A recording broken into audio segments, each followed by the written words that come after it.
The air in the small house was thick, saturated with the smell of mold and despair.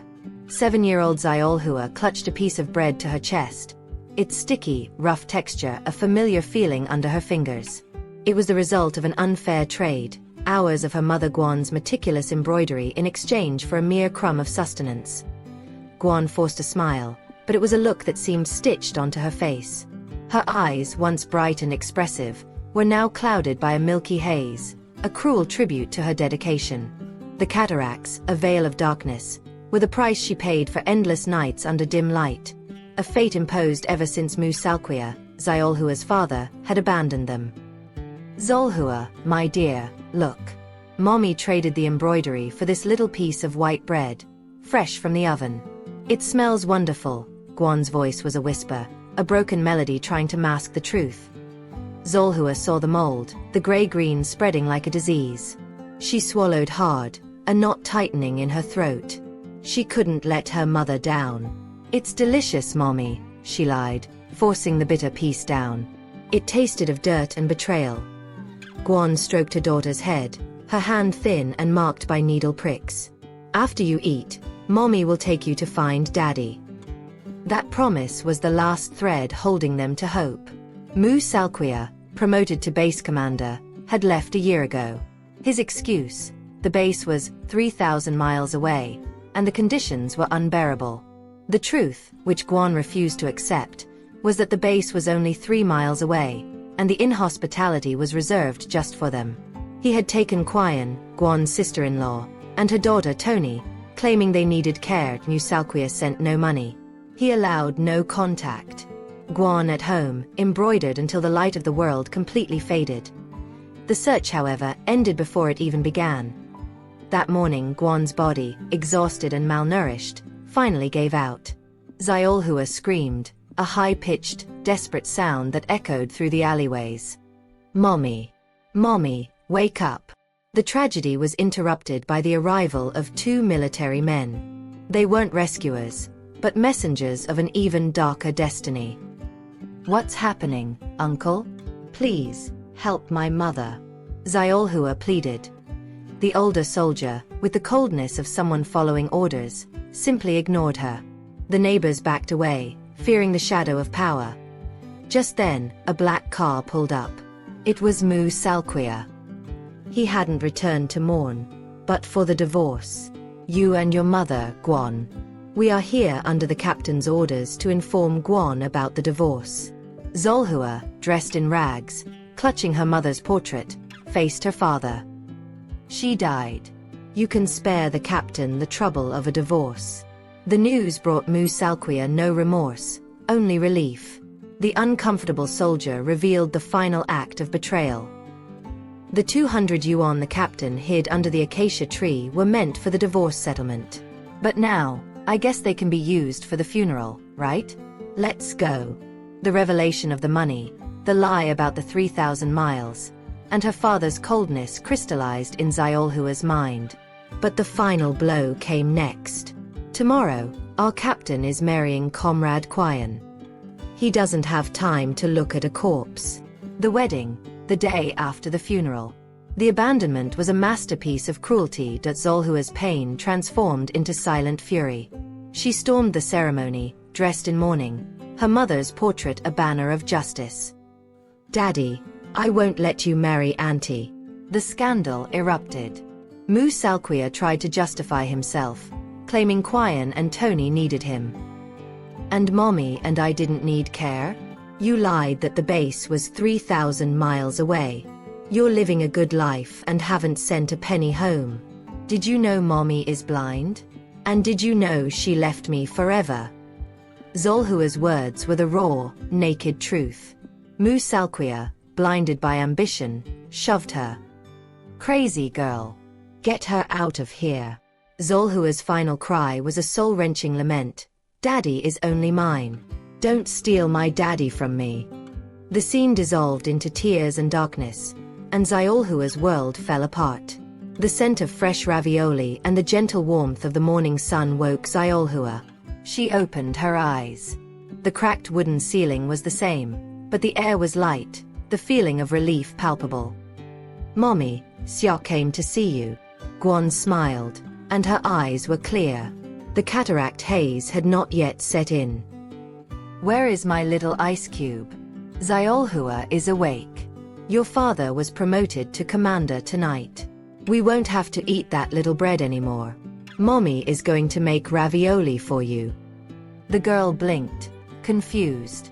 The moldy bread, the blindness, the funeral, the wedding. It had all been a vivid, real nightmare. Mommy, wasn't Mommy run over by a car? Am I dreaming? Guan hugged her, the touch real and comforting.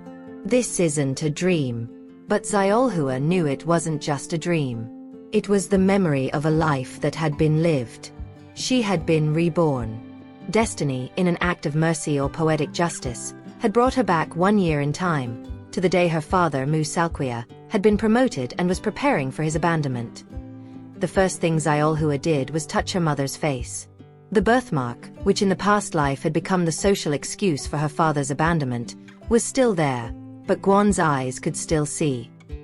Mommy, please don't embroider anymore, okay? I'm worried about you. Guan laughed, a sweet sound Xaulhua hadn't heard in a long time. If Mommy doesn't embroider, how will we have money? The girl knew the answer. She had the map of the betrayal. After the trashy father takes over, his salary will be 1,000, but not a single penny will go to Mommy. Guan scolded her, but Xaulhua was determined. She had the wisdom of pain and the chance to rewrite destiny. Mu Salquia's letter arrived, full of complaints about the base, about Qian, and about the lack of money. Chameles there is falling Mommy again Xiaulhua said. Girl, with her past life wisdom, knew her father was lean. She convinced her mother to go to the base, not to bring money, but to come from him. Mommy, you have to see with your own eyes who he really is. The journey began with a strategic detour. Xiaulhua, remembering a crucial event from her past life, searched for the miracle medicine that eliminated birthmarks. She knew Guan's birthmark was the social weakness Mu Salquia exploited. On the way, the girl found a wounded man, a soldier, von in the past life, her father feared. Uncle, the last house in the alley, the door is unlocked. Id there. The man, a high-ranking officer, dropped a jade pendant. Mommy, what is this? Xiaulhua asked. It's something an uncle accidentally dropped just now. The girl knew the pendant was the key to the base. Mommy, let's go to the base. I miss daddy, too. Besides, I heard the treatment is free for military families. If the mark on mommy's face disappears, and she becomes prettier, daddy will be happy. Guan agreed, taking a few cans and biscuits for Mu Salquia. The arrival at the base was a shock. The soldier at the guard post informed that the base was only 3 miles away. Moyan, you are hiding money from me. You lit that the base was far away. What are you hiding? Mu Salquia and Qian appeared, fat and out. Qian introduced herself as the commander's wife, and Tony called Mu Salquia daddy. The base only allows immediate family. So I said Qian is my wife and Tony is my daughter. The lie was brazen. Guan, finally, saw the truth. Falling von. Xiaulhua, with the jade pendant in her hands, prepared the final blow. Daddy, you want a hug. The girl approached, but before hugging her father, she accused him. Mommy, Daddy and my aunt have gained weight. Didn't you say in the letter that you are starving every day? The scene repeated itself, but this time, Guan was by her dogger side. Mu Salquia, I am your lawful wife. I demand my rights. The scandal was interrupted by the arrival of the wounded officer, the owner of the jade pendant. Comrade, are you all right? The officer recognized Guan. You are the comrade who helped me. Mu Salquia tried to intervene, but the officer ignored him. Mu Salquia, you are being accused of begging and family abandonment and The officer, a general, had been saved by Xiaulhua. The jade pendant was the proof. Mu Salquia and Qian were arrested. Guan and Xiaulhua stayed at the base, under the general's protection. Guan began the treatment for the birthmark, and the sighting haras started to return. Xiaulhua, the family's heroine, was enrolled in the base school. The general, an honorable and single man, grew fond of Guan and Xiaulhua. He saw Guan's strength and dignity, and Xiaulhua's intelligence and courage. The happy ending began to unfold. Guan, with the mark fading and her sight restored, blossomed. The general proposed marriage, and Xiaulhua gained a true father. The wedding was simple but full of love and respect.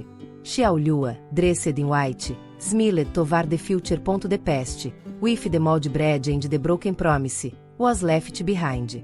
Xiaulhua's rebirth had ensured a happy ending for her and her mother. The general, now her stepfather, taught her to read and write, and Guan, with her restored sight, returned to embroider, but this time, for pleasure, not out of necessity. Xiaulhua's rebirth was the story of a girl who, with the wisdom of a past life, rewrote her family's destiny. Love and justice had triumphed. The happy ending was more than a wish, it was a conquest.